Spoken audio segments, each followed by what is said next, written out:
Dead bug exercises.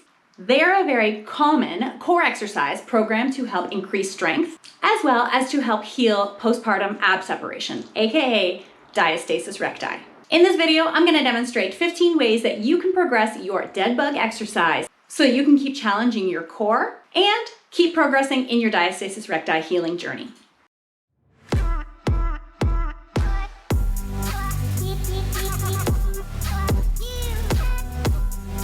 Welcome back to the Strong Mom channel. My name's Denise, and this is where you need to be if you're looking to heal and minimize your diastasis recti, aka postpartum ab separation.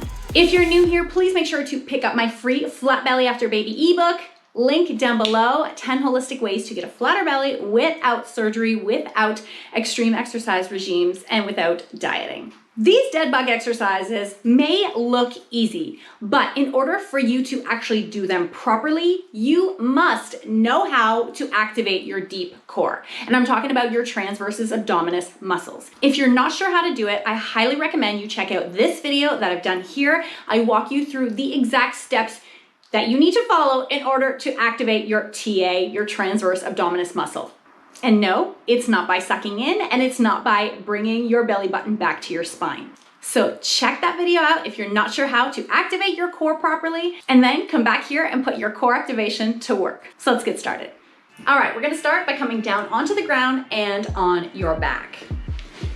Now, you've probably heard many times, if you have diastasis recti, that you should do your sexy slide down and then roll over onto your back. Now, I do have a few props with me today because, of course, we want to load our cores so that we can heal our diastasis as we progress. Now, what you're gonna do is place your feet up. From here, I want you to ensure that this low back stays glued to the floor. You never want to be arching your back where you can fit, your hand or something under. So really think about doing a little pelvic tilt. When I do this, I can hear the air squeeze out from under my mat, and that's great. So keep that low back glued there. Where we're gonna start is just our hands down on the floor. And what we're gonna start, very basics, is by heel taps. So I want you to think about tapping this heel very close to your bum and alternating. Now what you're gonna do is exhale as you tap that foot, and keep that core engagement as you tap down and as you bring that heel up. If you find it too hard to keep that core engaged all the way down and all the way up, then what I want you to do is choose where you feel it's the hardest. Is it hardest to bring that foot down? That's where I want you to exhale. Or is it hardest to bring the heel up? That's where I want you to exhale, at the hardest part. Once you get familiar and better with this exercise, you'll be able to maintain and keep that core braced. So remember, from that video that you watched, we want to keep this low belly, that seatbelt area, nice and taut and tight. No bulging, no doming in the midline. All right, so where you're going to progress from here is, once you can do your toe taps quite easily, you can take the heel taps, out a little bit further. Okay, so this is becoming more challenging. The further that leg gets from the, the center of your body, it's gonna be more challenging.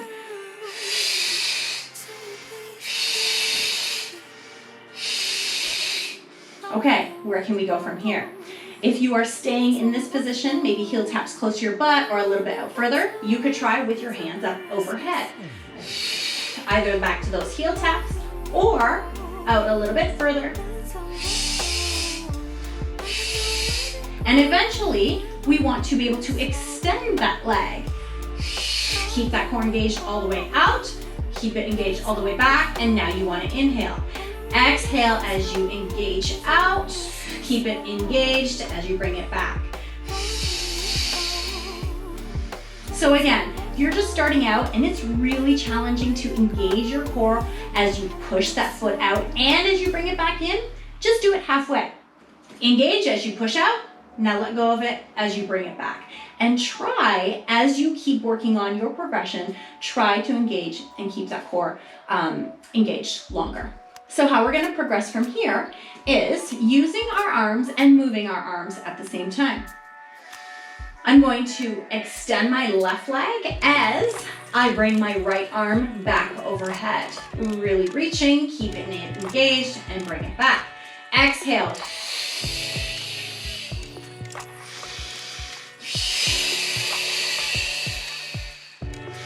I know these exercises look easy, but of course the work is in engaging the core and going slow and controlled, and moving your body in a slow, controlled manner, such as you can exhale the whole way as you extend your arm and keep exhaling as you bring that arm back, right? So it is nice, slow, and controlled, all while thinking about maintaining this low back to the floor. Okay, to interrupt again, what we are looking for and what we're feeling for, we want to be able to contain the pressure in our abdomen, which means we don't want to be seeing, I'm exaggerating here, we don't want to be seeing our belly pooch up, aka bread loafing. We don't want to see or feel any doming down the midline. And that's why what I like to do is tactilely tap. Just tap, tap, tap, kind of, letting the TA muscle know, hey, I want you to still be turned on, which is also why exhaling forcefully is also very important. Okay, where we're going from here is we're gonna use some props now. I want you can grab a ball, a pillow, a yoga block, whatever you have. I am going to place the ball against my knee, my left knee, with my left hand. And what I'm gonna do from here is I'm going to extend my right leg as I extend my right arm. So now my core is working even harder because I'm pushing into this ball. I'm not reaming on it. I'm not putting so much pressure, but my hand still has to keep that ball maintained in that area. I will switch legs. And guys, I am shaking at this point. This is definitely much more challenging.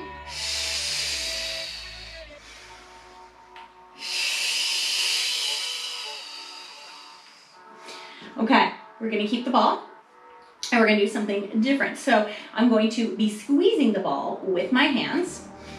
Same thing, and guys, feel free to, use the heel taps or heel taps close to your bum, or heel taps out, or leg extensions. So depending on where you are in your healing journey, depending on what you are able to do, will kind of guide where your legs and how your legs look. All right, I'm gonna squeeze this ball as I extend my leg out.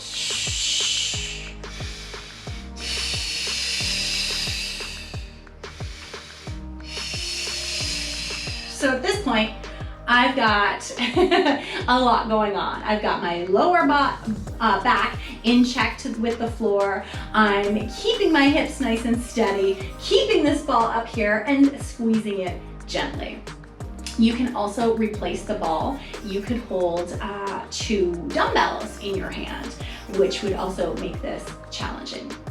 I'm going to grab my mini loop band right now. So a little mini band like so, and still laying on my back. I'm gonna place the band about just on my forearms. Maintain or get back into that starting position. And as I extend my leg or do my heel tap, what I'm gonna do is pull the band apart. Now I'm gonna show you guys from this direction. Maybe you can see that better. Yeah, you can see that better. All right. I inhale first. On my exhale, I'm engaging my core and I'm bringing those arms apart.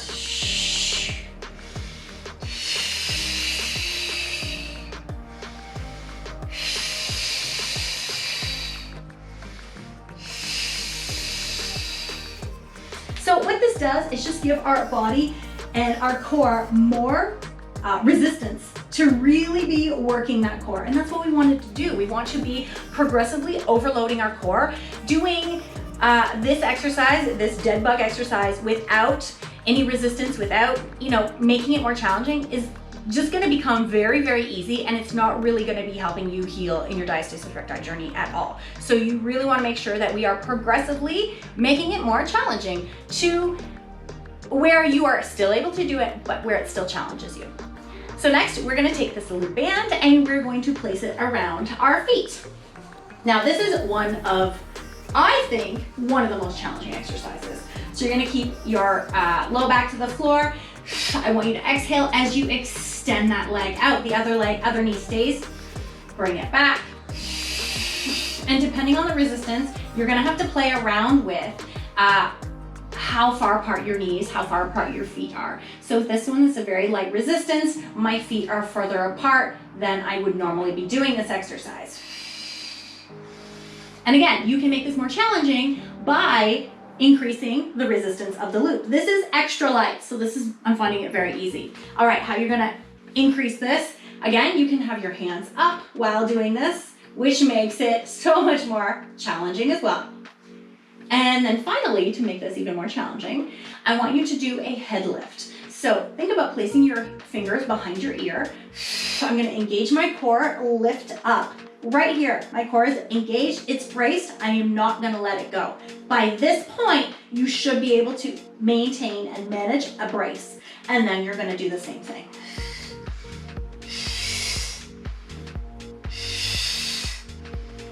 And down.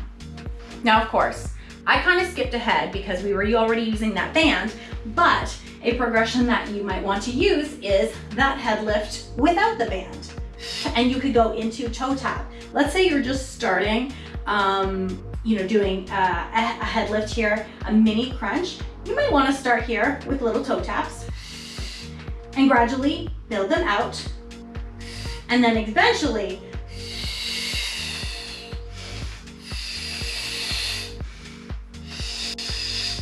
extend them all the way. For the next progression, we're gonna take a TheraBand. You could also take a resistance band with handles. I'm not set up for it in this room, but what I'm gonna do is I'm gonna take my TheraBand. I have a knot tied in it, and I'm just going to put this in a door, maybe a little bit higher. Okay. Ideally, you want the door to stay closed when you do this exercise. Okay, you know what? Maybe it's not gonna work. So you know what? I'm gonna use my loop or my tube band. I do not recommend doing this at home because it's gonna slip off. So you want this band to be tied around something that is not gonna let loose, not gonna fall off. All right, so let's hope it works for me. So what you're gonna do is you are gonna come onto the floor. I'm gonna do it here so I know it's not gonna get away from me. You're gonna hold this band overhead. So I want you to feel those resistance, right? This should be nice and taut. Arms up overhead. Yes, you can have your lats engaged. Remember, your low back to the floor.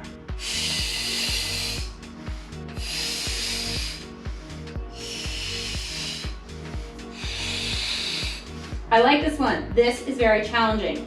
How I'm going to change this up is I'm going to move my body so that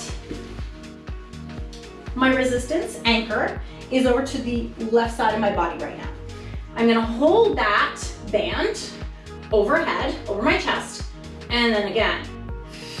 Now, this is much more challenging because it's anti-rotation move. So my body feels like, oh my gosh, I have this, this pull on me. I want to, my body wants to go towards the anchor, but we want to resist it. So this is gonna be challenging.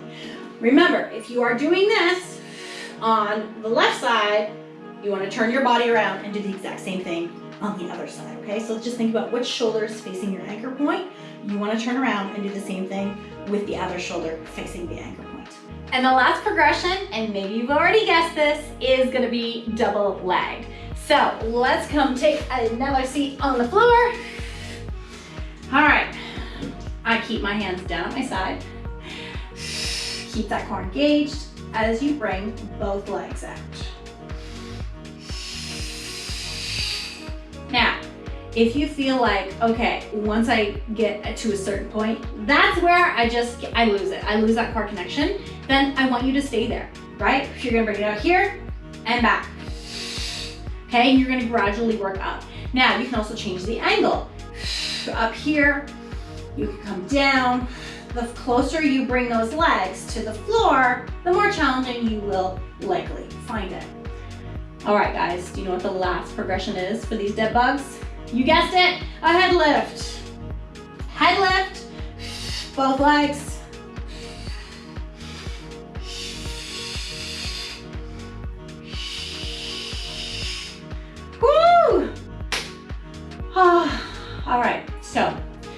you know how to make your diastasis recti dead bug exercise even more challenging, and you want to keep building on, right? Remember, we want to stay away from the easy, this is boring, I'm not challenged zone. We want to be in the, I feel this working, I am challenged, or in the almost like, it's almost, I can't do it, or I can only do a few reps.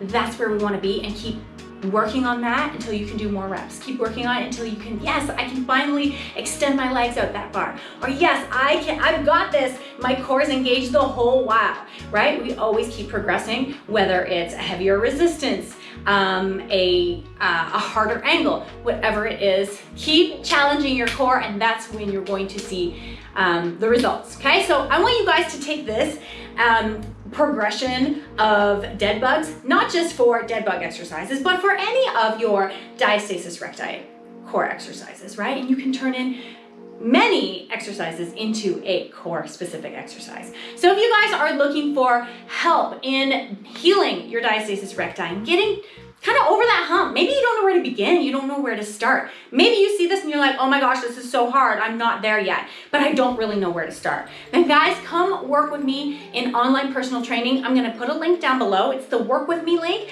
Fill out that survey, we'll talk on email, we'll set up a video Zoom call, and let's discuss your situation, and let's see if we are a good match to work together. Ladies, I thank you so much for watching. And if you like this video, please give it a thumbs up. And if you want me to show you progressions for other exercises, put the link down below, and I'd be glad to do that for you. Have a good one. I'll see you in the next one.